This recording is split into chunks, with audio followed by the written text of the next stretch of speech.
Hello, dear listeners. This is GM Nathan coming at you before the episode proper for some scheduling updates. Woo!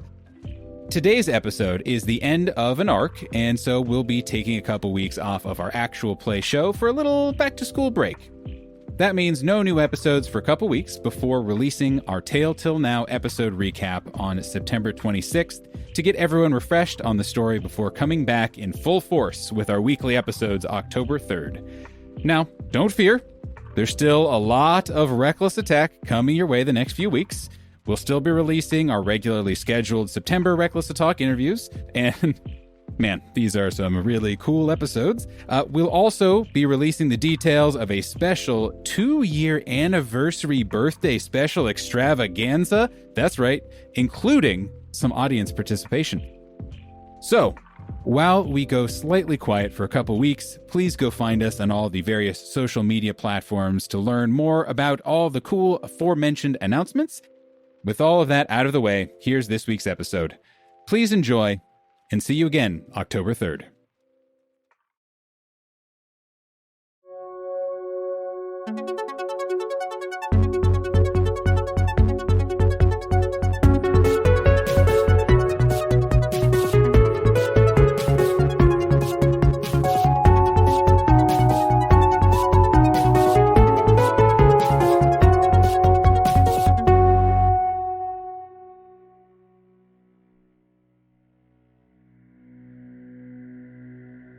A long line of mortals stretches out across a field. They all appear to be tired, well-worn from the roads, but hopeful, as they all look at the miraculous sight in front of them. The immense, the powerful, the hard to fathom red walls of Agmar.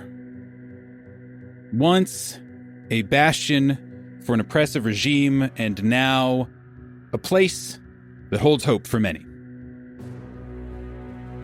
Our camera closes on one wagon. A pair of donkeys stamp at the ground, and a family sits there, 2 parents and their child asleep on their laps, looking very bored, when from behind them a purplish light begins to glow. As they kind of get their wits about them and realize what's happening and slowly turn around to look over their shoulders, a chime rings out, and a doorway appears. In the middle of this doorway is nothing but purple, kind of swirly, starry light, and what appears to be a turnstile.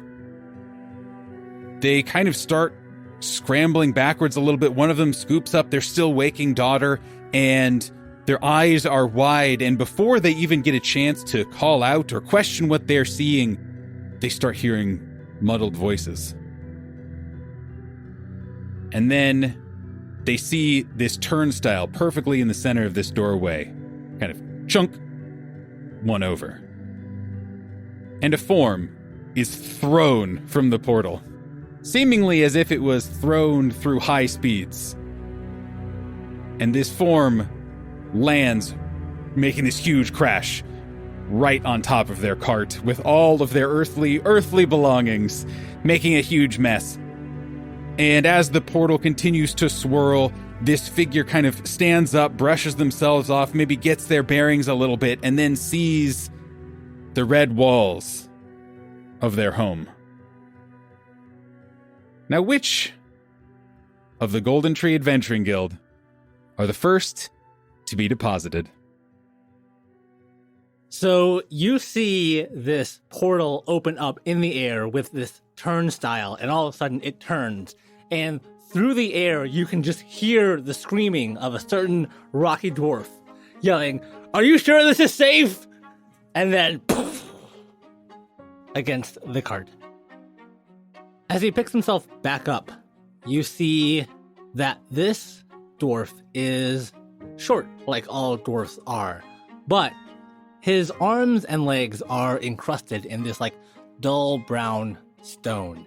And all across the skin that is not covered by stone or heavy metal armor are these golden spirals that indicate his allegiance to his patron, the Eternal Citadel.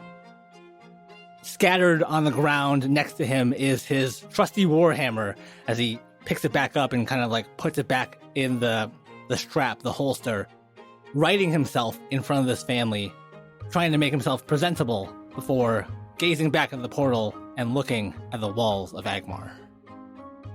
Oh my God! Who are you? What's happening? What's happening? These poor people, again, aren't running away. The people of Rixia have relatively steely nerves compared to us Earthlings. They see a lot of shit, but they're. Oh my gosh! Oh my God! What's happening? Are you okay? Are we okay? What? Oh my God! Who are you? And this dwarf turns to the family and says, "I'm Casker and Brightmane, the Dwarven Warlock. How did I get here? What happened?" As Caskrin is picking himself up and introducing himself to the startled family, a large green frog drops out of the portal and falls directly on top of Caskrin, making this boing sound as it just flattens Caskrin back to the ground.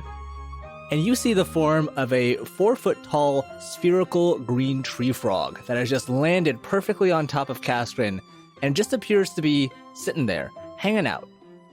And another chunk comes out of the turnstile, and a small-sized blue frog wearing a tricorn hat, a leather cloak, and a kilt flies out of the portal, lands directly on top of Mango, the green tree frog, and bounces out of the way onto the dirt road. The little kid is just like rubbing their eyes now, having been kind of shaken and hearing all this commotion. What's happened? Who are you? What? And as Checkers, the blue frog, hits the ground, slices of pizza go flying out from him. And then this little kid, no one in the family is like paying attention to this, but the little kid has like a slice of pepperoni just on their head, just like slowly slide. What is it? And finally, a third chunk comes out from the turnstile as a tiny green tree frog flies out from the portal and lands directly on top of Checkers' tricorn hat, as Checkers scrambles to collect all these dirty pepperoni pizza slices and puts them back in his little to-go box. And this is Checkers, the Grung Druid, and his trusty frog pals, Mango and Junior.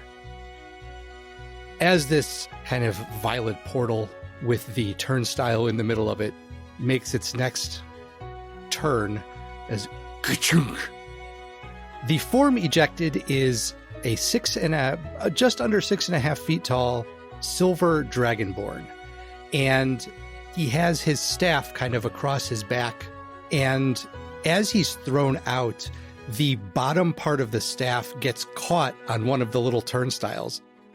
There is just a shout of "Look out!" And as Selv Asterlin, the dragonborn monk, almost identical to the Mango entrance, flies out, splayed with his legs and arms out, and flies forward onto this cart.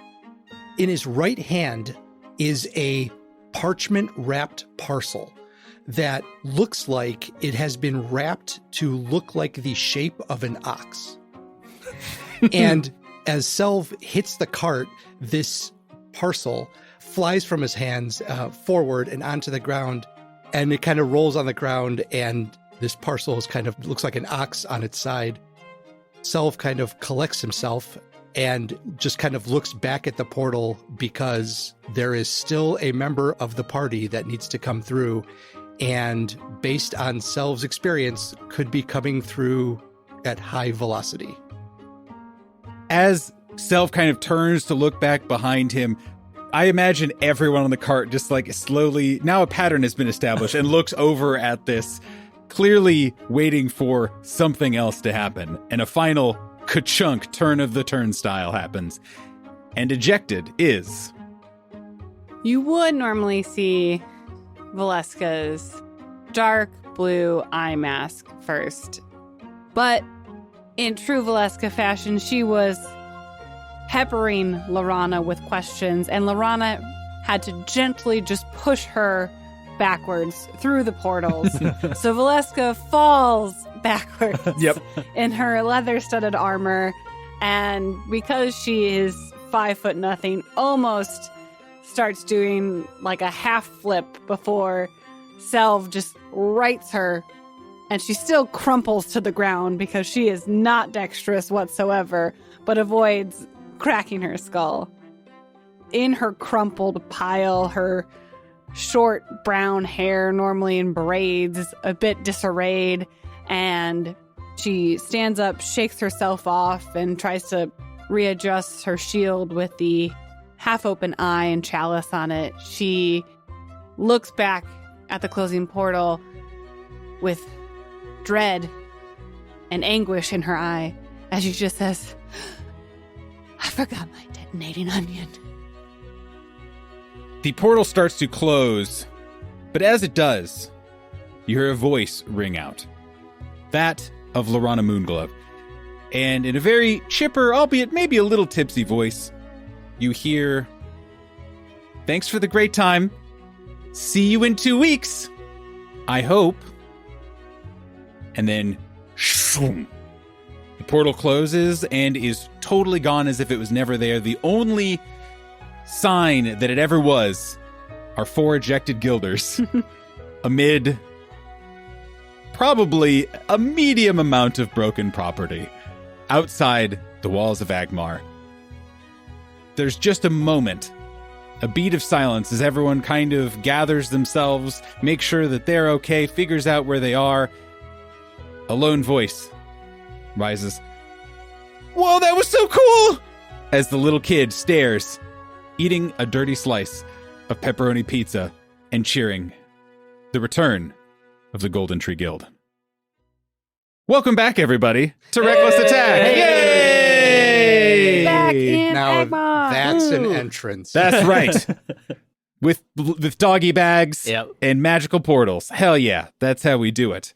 I was trying to think of a different name for a mudslide, and none of them were appropriate. No, mudslide alone, not great, not great. I couldn't think of a different, air quotes, bell peppers happy hour Right, drink. right.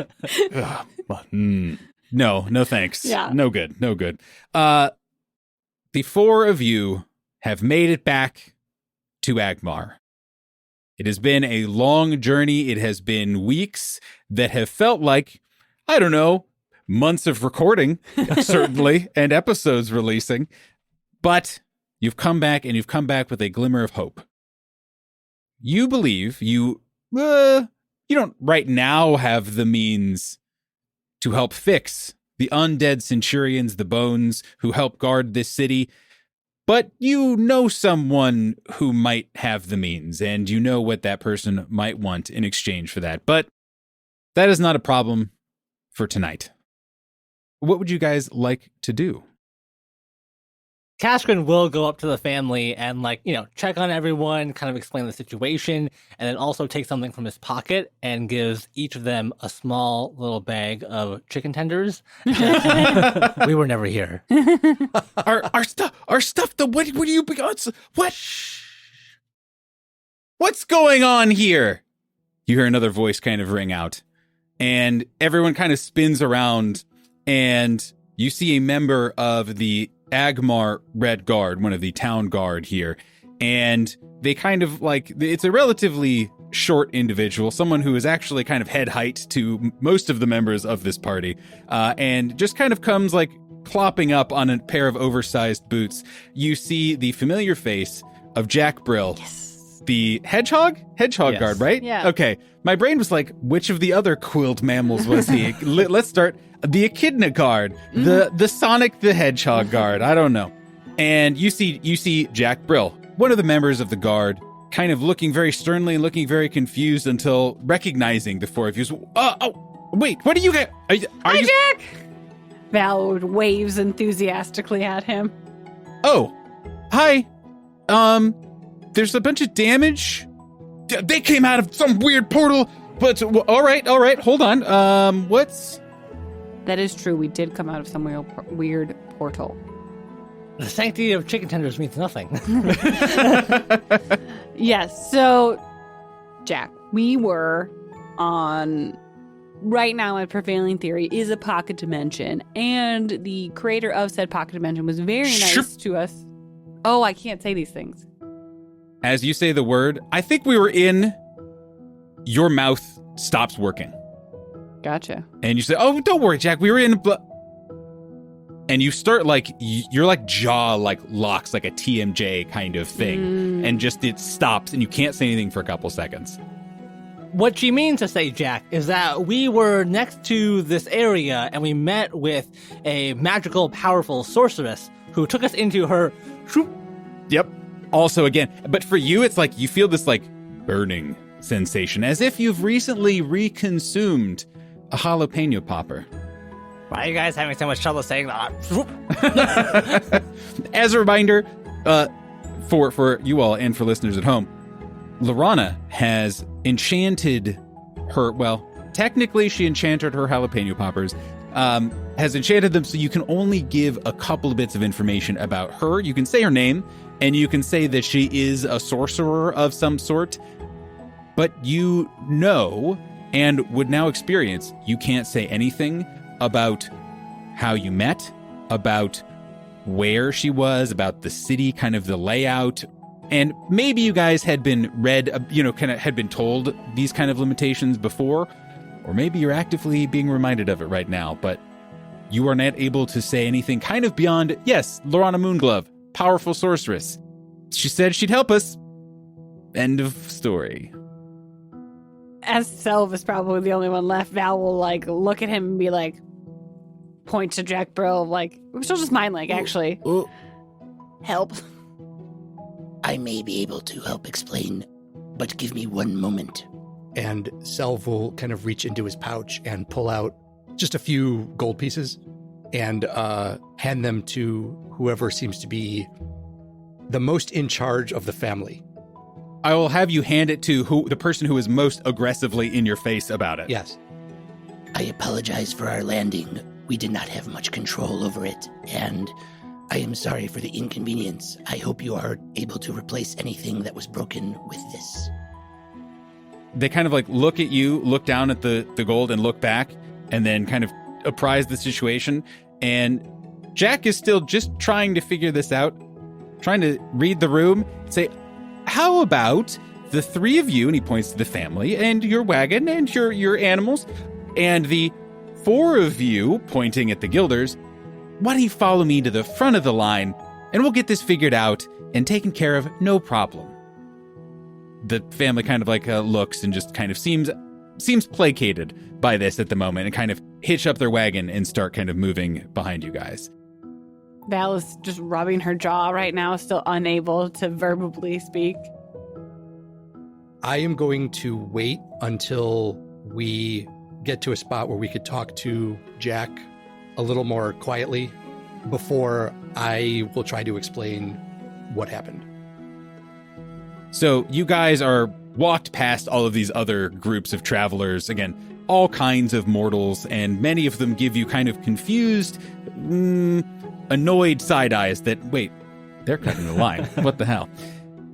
You guys reach the giant grand doors of Agmar and are kind of ushered in. The family is kind of sent to one side, the same side that you guys entered in, which is kind of the processing DMV area of getting checked in, getting their stipend, their move-in stipend, and all that good kind of paperwork stuff. And the rest of you are kind of just brought past all of that as Jack kind of just waves at the guards and says, that's all good, all fine, and kind of pulls around and turns to you guys so I had heard that you guys weren't in the city. That's just something that we know. We like to know what guilds are in and aren't in.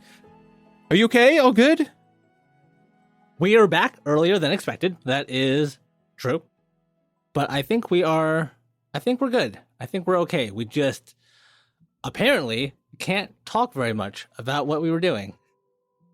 I think it's best if Vina Calvetta, or perhaps one of the other members, hears about what we have to say first, and then I'm sure that she will let the others know as appropriate. But I think some of what we found while on our travels could be considered sensitive information. It would be best if she hears it from us first about our meeting. Okay. I don't know that I'm technically able. What I can tell you is that I can tell her you're here. Do you want to meet as she's able? I don't know that I can say you need to meet tonight. No, you can't impose on Venus time. We would love to head back to the guild hall, and if you could just let Vina know we're back, and if she's available tomorrow or the next day, we would love to meet, whether at our guild hall or at her office. That would be wonderful. Later tomorrow would be fantastic. I have one hell of a report to compile for her. Okay, I'll let her know. Welcome back. Thank you.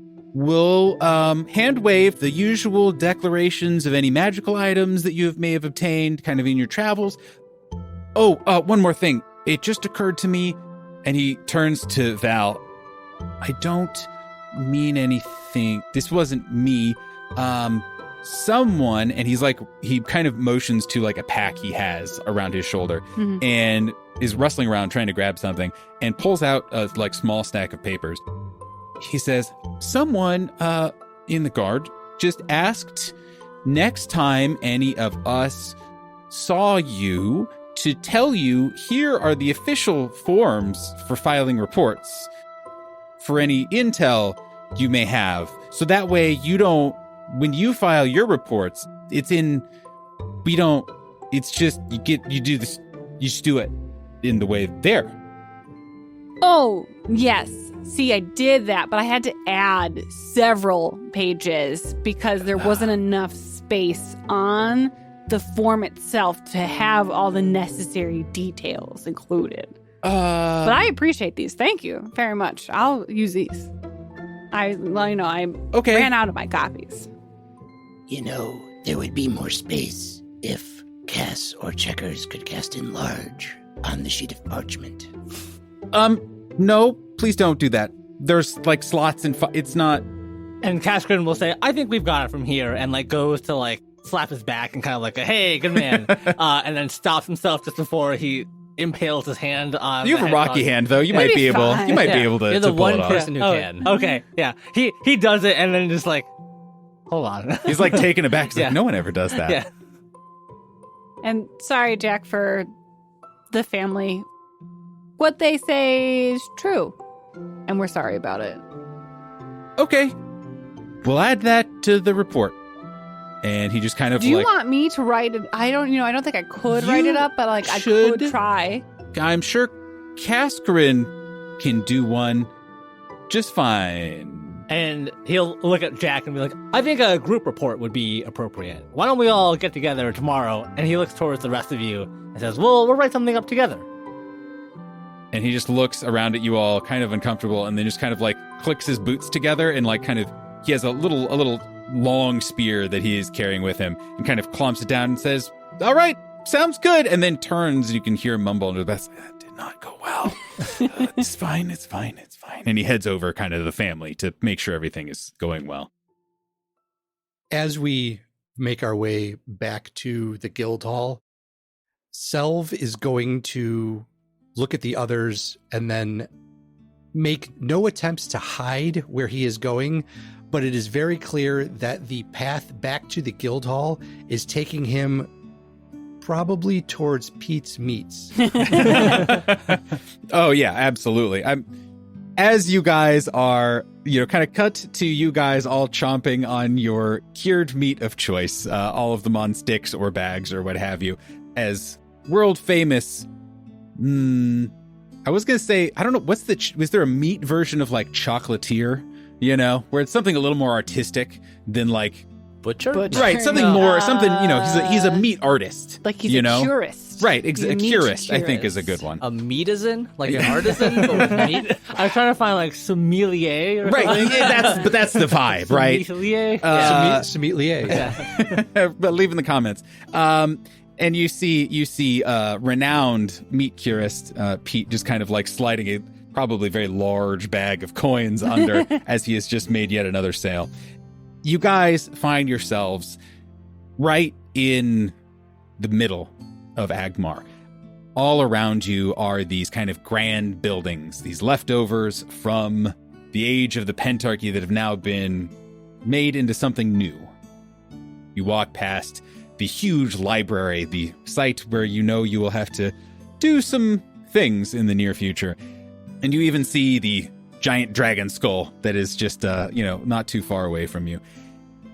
You are struck that, before, if someone had asked you, how orderly is this city? All the streets impeccably straight. There are districts. There are all kinds of things. But having recently been where Lorana lives, this now seems like a chaotic mess of people, even late at night, of people, of activity, of life.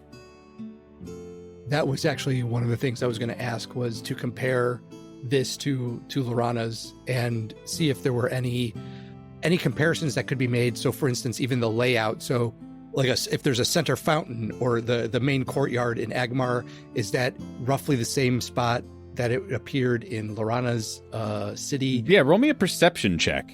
Okay. 23. Yeah, I don't know that you would have noticed it. It was hard to notice. I mean, a lot was happening, obviously, as you're kind of being brought through Lorana's town/city. But now that you're back, it's not so much that it is laid out the same, but it seems like the architecture is similar if you shaved off all the personality. Here, a lot of the buildings, while fairly uniform in style, have at least some personality and have a little bit different look, different aesthetics. At Lorana's, everything was the same. Everything was basically a rectangle, but evocative of that thing, which kind of just highlights the differences maybe to you all more than ever. So we had kind of a chaotic re-entrance to the city of Agmar, but now that we're kind of sitting here enjoying this nice lemon pepper jerky from Pete's Meats, I do wonder what's changed in the city since we last left. Because it's been about 2 weeks, and we know that the city of Crossroads has fallen, and the city of Agmar has presumably been inundated with travelers and refugees. So are we seeing any results of that? Are people out in the streets?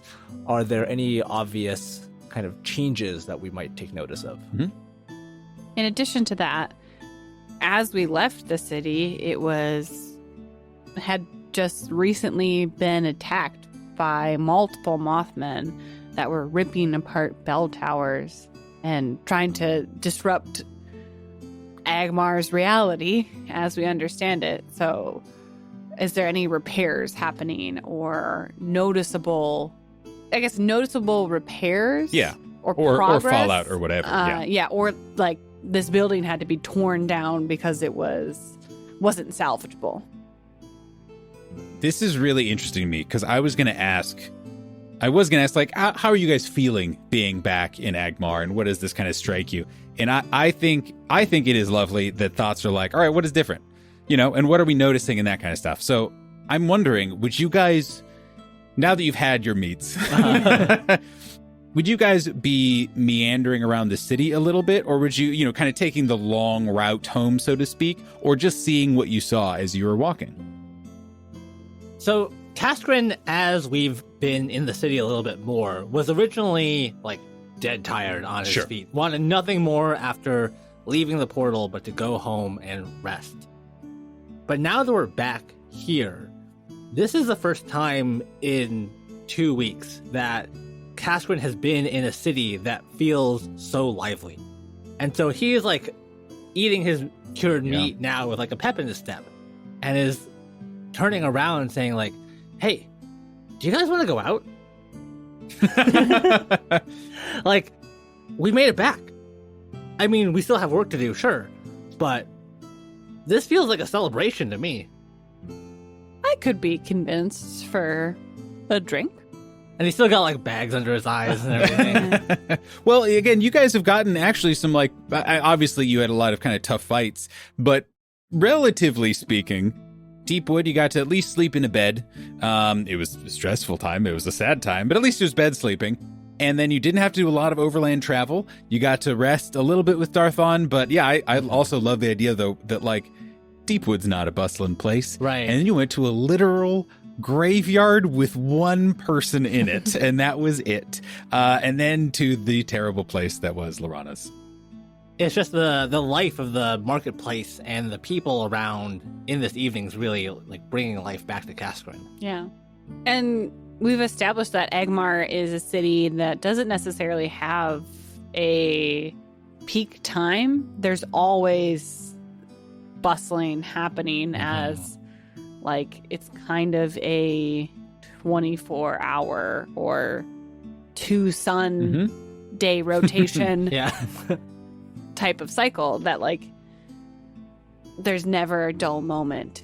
Yeah, There's always people out and about. You can always find a place that's open or someone who's walking around the street or something in Agmar. I am also feeling revitalized after Pete's meets. Maybe we can go somewhere with games, darts, or daggers and posts, or something like that. Bar games. I think I saw some of that over at Torts and Ports.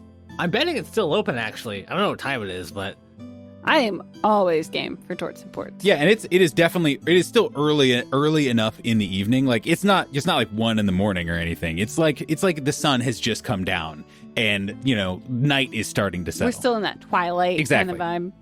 I'm in. Let's go. To Boyo! To Boyo. Well, yeah, I was going to say it, but I'm really just there for Boyo.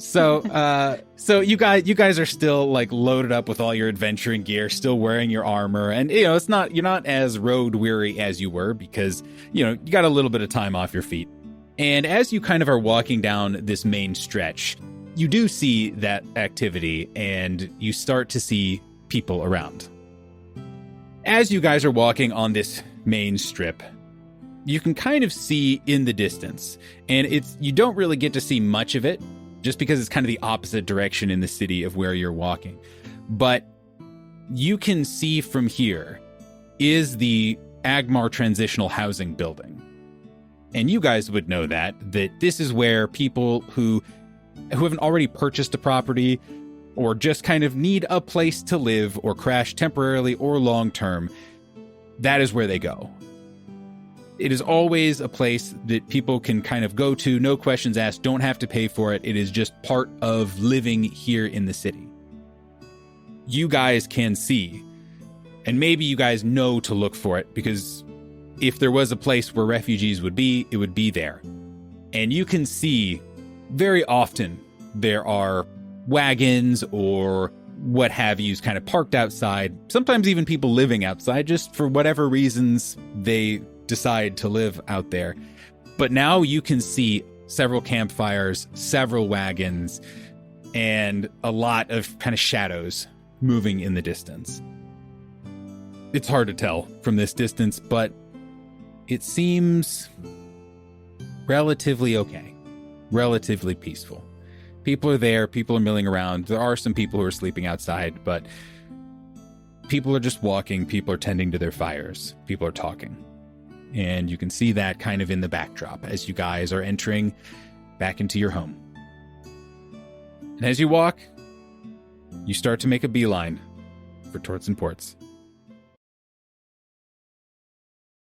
And now, a word from our sponsors.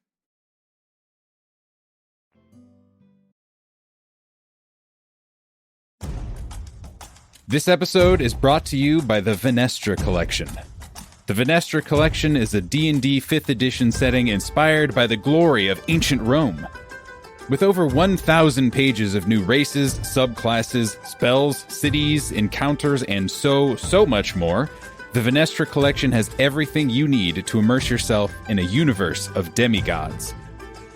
Explore the city of Deveros, the Amethyst Crown, a diverse metropolis rooted in rich Roman-inspired culture and comprised of over 600 fully realized locations, each with their own unique stories to tell. Play through the included pre-written adventure path and drive your characters onwards to their ascension in the world of Venestra. With hundreds of new mix and match abilities for your characters, the possibilities are truly endless. The Venestra collection is available on Kickstarter through the end of September, with plans to ship by the end of the year. Don't wait. Pick up your copy of the Venestra collection on Kickstarter today. That's VYNESTRA on Kickstarter today.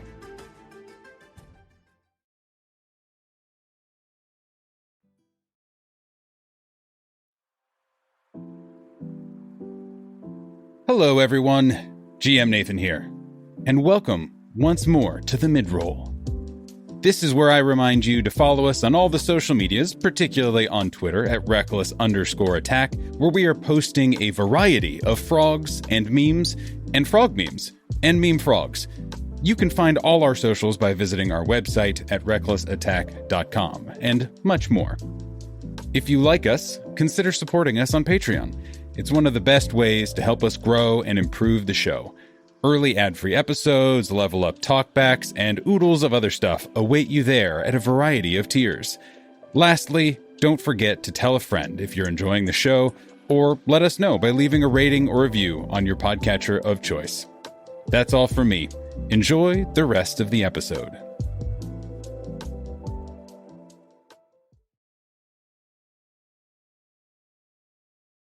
As we are making our way to Torts and Forts, Val has a glow in her eye as she casts Sending and says to Berga, "We're back!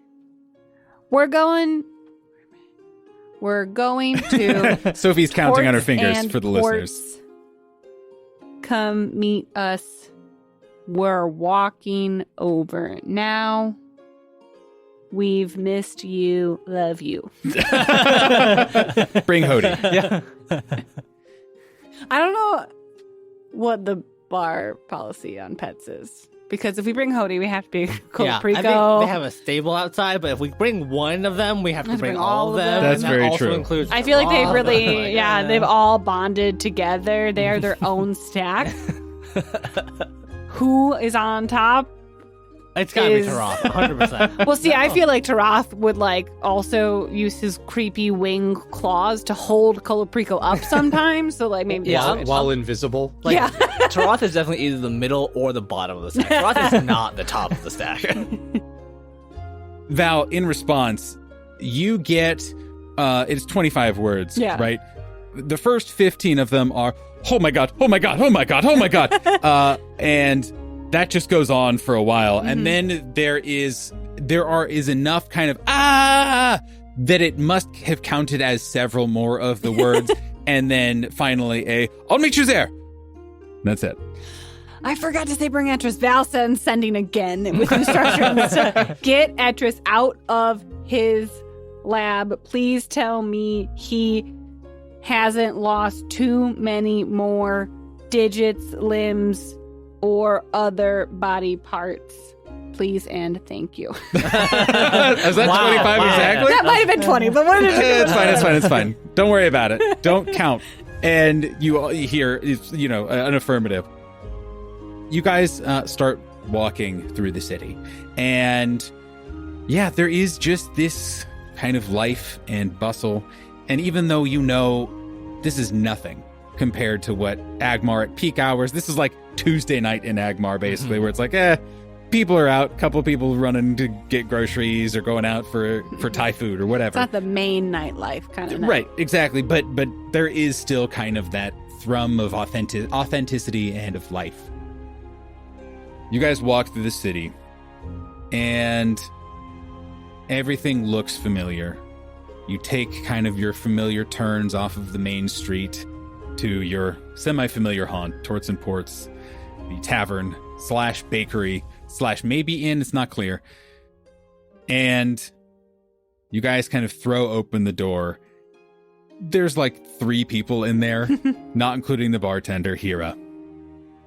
A cheer breaks out, mostly from Hira and Berga, your guildmaster, who sits there in her wheelchair already with a bunch of ales sitting out for you guys.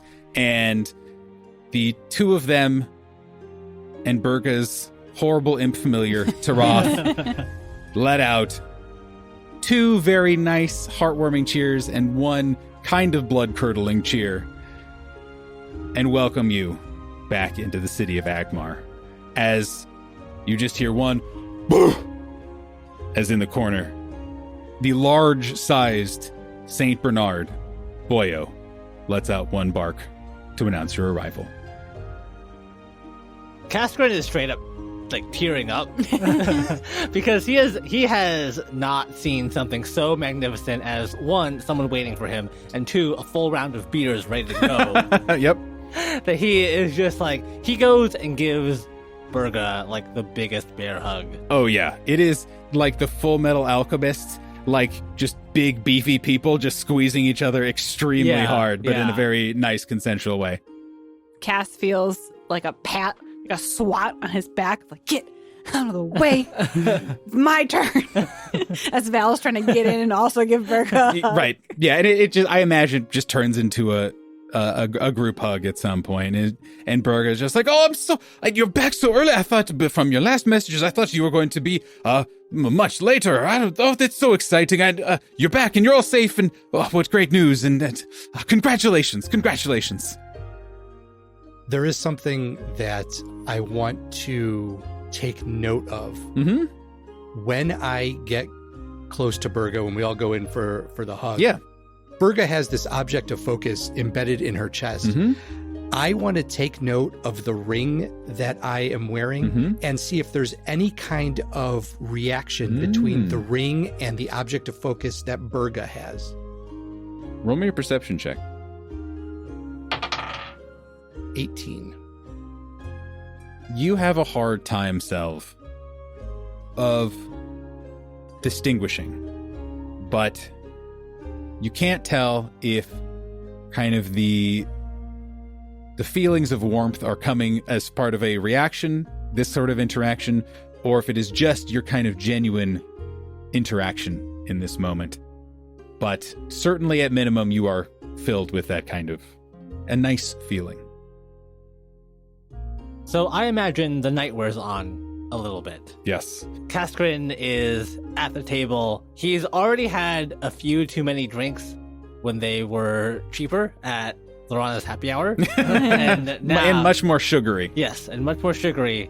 So he really doesn't know how many he's had. And now he has a few more, and he's feeling good. Like, this is exactly what he wanted when he came home. And I imagine everyone else is kind of like around celebrating or in their own drinks and their own food. At some point during the night, Cascarin says, "We almost didn't make it back here, but, you know, I think that might have been the most fun I've ever had traveling anywhere. And obviously, you know, bad stuff happens. The wilds are dangerous. I get it. But I can't remember the last time I felt so alive. We did something these last few weeks. I feel like we made a difference somehow." And Checkers is over in the corner sharing dusty pieces of pizza with Taroth. And Boyo, presumably. And Boyo, yeah.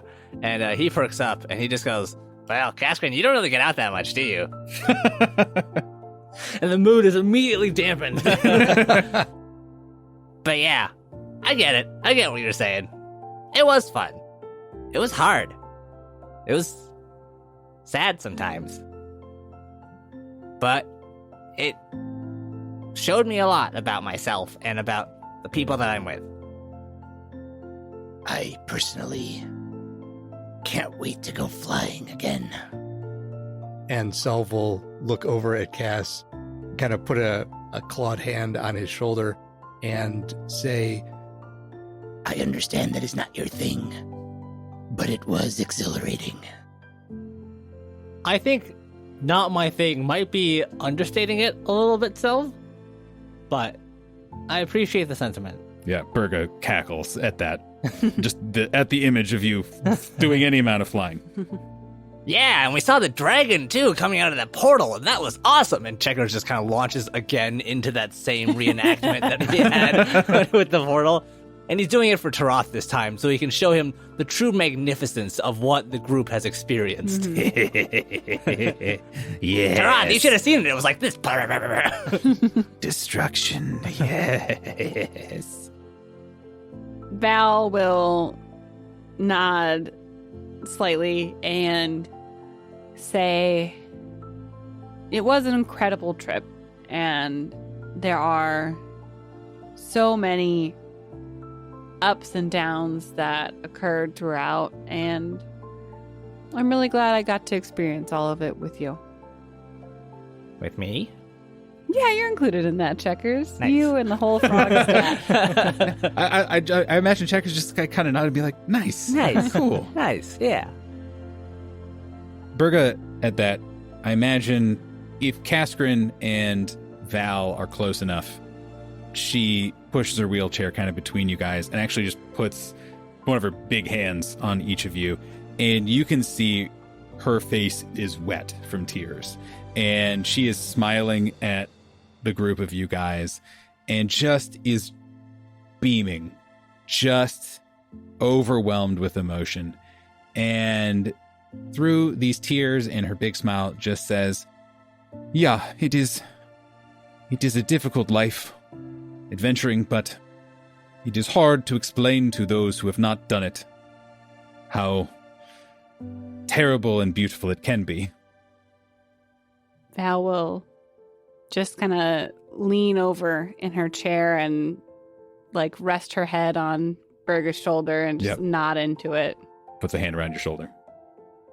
And Kaskrin tries not to bring the moment down too much, but he kind of rustles in a side pouch and pulls out the 4 guild badges of the old Golden Tree Adventuring Guild and shows them to Burga, sees the recognition in her eyes, but very quickly brings it to a celebration, a moment of closure for these adventurers who did what they loved doing. And even as he passes them closer to Burga, as now more mementos than anything else, Kaskrin would raise his glass and say, to the Golden Tree Adventuring Guild, to Adatar, to Gathorn, to Gabriella, and Catherine, the 4 guilders that we filled the presumably very large shoes of. Burga sees this. She just looks up at you guys and is confused and is emotional and sad, but kind of juts out her chin a little bit and kind of sits up straighter and raises what little is left in her who knows how manyth ale. And she says, yeah, to the Golden Tree. And then just slams the beer, throws it down on the ground, shatters it, and orders another round for everybody. There is more drinks, there's more food, there's more cheers, there's more toasts, there's more crying. So much crying. So much crying. You so guys, much cheese given to Boyo. Exactly. And the night wears on, and you guys know you have a lot ahead of you tomorrow, and even more ahead of you in the days and weeks ahead. That is not what tonight is for. You guys celebrate what you're able to accomplish. You celebrate each other. And the night goes on exactly as long as you want it to. The group of you stumble back.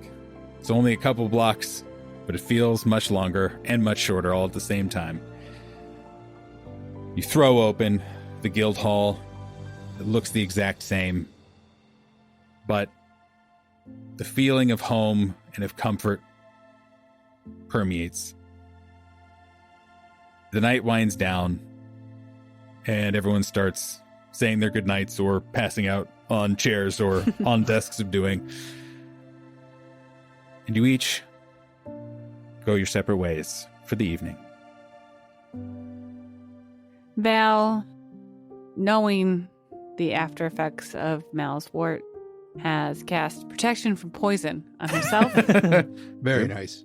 and will head out to the back to check in on sweet baby Hody, give that good girl so many scritches, pick up Colaprico, put The them chicken. the chicken Colaprico the chicken, For those listeners who may not fighting remember, chicken from prize Gary Carr, Chicken Czar. Yep, that was a great reward for stopping the chicken ghoul? Poultrygeist? Yeah. I don't remember.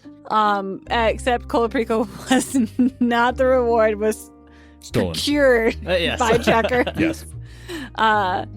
So Val will put Colaprico kind of tucked under her arm and then go knock on Etrus's air quotes laboratory door and then immediately back up out of the splash zone to check on our potion master alchemist and just check he's still alive. The door is kicked open and you hear, "Oh, you're back. Oh my goodness. I'm so sorry I didn't come to get you." And you see he is actively stirring five pots at once. And there are many open flames in here. Again, I'm real sorry. It's just, this is really quite volatile. You get back to it. Just wanted to make sure you're doing good. We'll catch up when you're done with all of those. Please tell me it's not a full moon cycle that you have to stir all 5 of those. I will tell you that. Val will chuckle and say, "Good night, Etrus. I've missed you." Good night, Val. And Hody is doing the thing where her whole body is just pressed up against your leg and is just walking with you. And eventually goes around to all 4 of you individually and licks your face or snuffs otherwise. After checking in on Etrus, Val will be carrying Colaprico upstairs and then gets ready for bed, tucks herself in, and has Colaprico nestled. Tonight, she's been gone for a while, so Colaprico gets to sleep in the bed tonight. And, I think we canonically established that Colaprico's technically not supposed to, but often just does anyway. yeah, Val will just wake up and Colaprico will Right. be in the bed. And the 2 of them bed down for a restful evening. Kaskrin has been trying to get to bed for probably an hour now, but he took a bath, fell asleep in the bath. He went to say goodbye to Burga, fell asleep on the couch on the way there. And now, finally, he is putting on his proper pajamas. Tonight is not a night for his traveling pajamas. He finally gets his real pajamas, and he gets the baby blue silk top, the bottom, the luxurious cotton slippers, the wonderful nightcap, all with like the little stars and everything on them, glass of warm milk. And as his last action with his, barely able to keep his eyes open. You've used your move, your bonus action, to do for your action. He is going to take out the magical, mysterious artifact, the most important thing that he could possibly have gotten before we left for our trip. He gets the cotton eye masks that he ordered and leaves one at everyone's door with a little note on it that says, "Sleep well tonight. You earned it." And a little drawing of Kaskrin with like his beard and his little hat to sign it. I imagine Checkers added that all Yes. later. He followed you around and then just colored on it. Yep. Cotton eye mask, one use only. Powerful enough to block out 2 suns. And then ends up in his own room, in his own bed, and drifts to sleep. Selv makes his way back to the guild hall, but instead of going directly in, actually goes around to the garden and the hot spring that is back there. Sees a sleeping Cascarin. Yes, there's a sleeping Cascarin. His beard is buoyant enough to keep him above water. And It's very funny because then his limbs are made of rock, so he's just like floating straight down, Straight up. straight up, completely vertical. But you just see the beard just balled up on, Fascinating. just twirling a little bit, just kind of like in a very slow circle. And so Selv will go to the hot spring, and what Selv is going to do is go to the edge of the hot spring, and Selv begins to cast a spell, Shape Water. One of the things that Shape Water can do is freeze a 5-foot square block of ice. And so this block of ice kind of pops up to the surface of the water, and Selv takes off the top of his gi and leaves the pants on. And he just kind of lies out onto this block of ice. And he's just going to sit there for a good half hour, 45 minutes, and just kind of relax on this ice block before going inside. Once that's done, Selv goes into his room and looks at the chessboard with the knight piece that has the double spear on it that Checkers had given him, and then realizes that one of the pieces has moved since last time, and that it had to have been Checkers, and that we are in the middle of a game still. So Selv looks at the chessboard, just kind of sits down next to it and thinks a little bit, and then moves one of the pieces, nods to himself, and then crawls into bed for a good night's sleep, placing over his eyes the mask that Cass had left by his door. I don't know if Checkers made it home. I am imagining that Checkers, after a night of drinking, has just turned this bright purple and is just stumbling around torts and ports, and basically ended up cuddling next to Boyo and Mango, just passed out on the ground. And either someone had to carry him back, or they were just like, yeah, he's fine here. We'll get him in the morning. But I think Checkers spends the evening just completely passed out, surrounded by fur and frog, and just incredibly warm and comfortable. But he's going to have a real bad headache when he wakes up tomorrow morning. I like to believe that we did bring Checkers home, but he specifically went back out and like told Mango, like, let's go back to Boyo. Yeah. And like went back to Boyo. Right, yeah. It's like, no, this is where I belong. Yeah. And you can vaguely remember the Hira, the bartender, like closing up, and he's still in there, and all the lights are off. Yeah, Exactly. Hira, I imagine Hira just nods and is like, if Checker starts anything, Boya will take care of it. Yeah. As the Guilders settle in for the night, and as the Red City settles in for the night, things are peaceful. Good night, Guilders. Good night, Donkey curled up on the floor. Good night, streetlights of the Red City. Good night, city dogs. Good night, stack of frogs. Good night, Etris. Good night, Donkey Brush. Good night to Burga, whispering hush. Good night, stars. Good night, air. Good night, adventurers everywhere. And that is the end of this arc. Thank you all for listening. We'll see you next episode. Yay, that was delightful. That's cute. I love that. Way to go, Nathan. Nice. Yeah.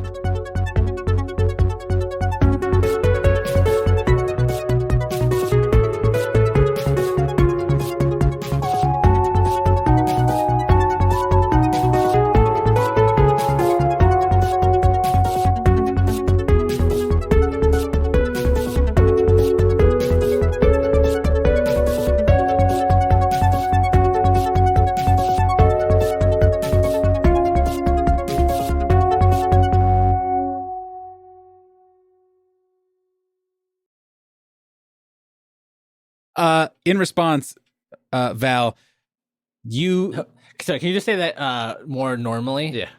So Yes, just say yeah. In response, yeah. Val, in response, you get. Sorry, just the phrase. Can you say that more normal? It was very, very funny. More normal. Yeah, God, Nathan, be cool. Be cool. Say it just like a human would. Yeah. All right. You know how you said it? Just said it more normally. Say it like good though. If you could pretend to just be a normal human Yeah, being yeah. for this one, that'd be great. I am sure I cannot. Okay,